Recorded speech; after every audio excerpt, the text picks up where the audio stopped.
A major question that's asked all the time is how do airlines handle situations when there is a person who is severely allergic to a dog on a flight with a service dog? So I'm going to talk about how my experience went when we flew home from Chicago to California a few weeks ago, and this situation actually came up.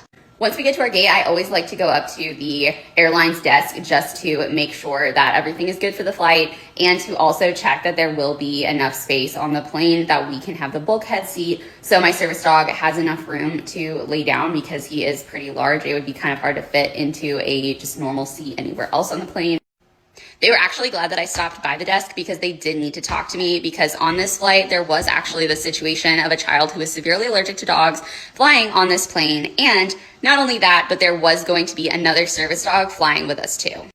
The family who had the allergy was so sweet. And once I was at the desk talking with them, they called the dad over for the child, and the three of us came up with a little plan. The other service dog handler wasn't there yet, so the desk attendant filled him in later on what was going to happen. Now, even though me and the other handler have priority boarding because we have service dogs, the agreement was that the family would get to board first so they could make their way to the back of the plane and sit in the back. And then we would get to board and sit in the bulkhead, keeping the dogs and the child with the allergy as far away from each other as possible.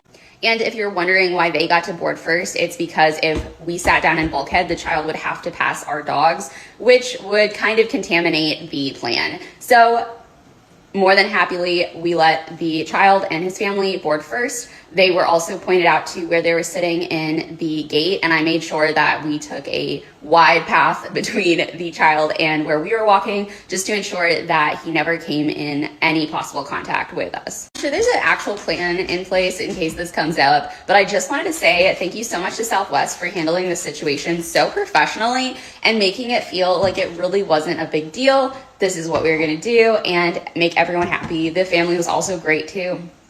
Such a good experience, but I just wanted to share my little story in case you're wondering what happens if this ever happens.